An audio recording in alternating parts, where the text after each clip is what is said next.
very good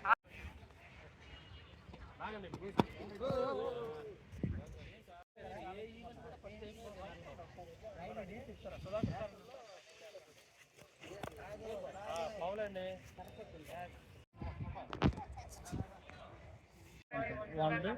first second third అని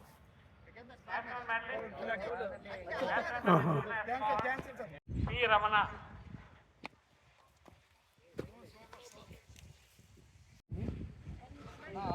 short చేశాను మరి అది వస్తుందో తెలియదు షార్ట్ చేశాను రన్నింగ్లో వచ్చింది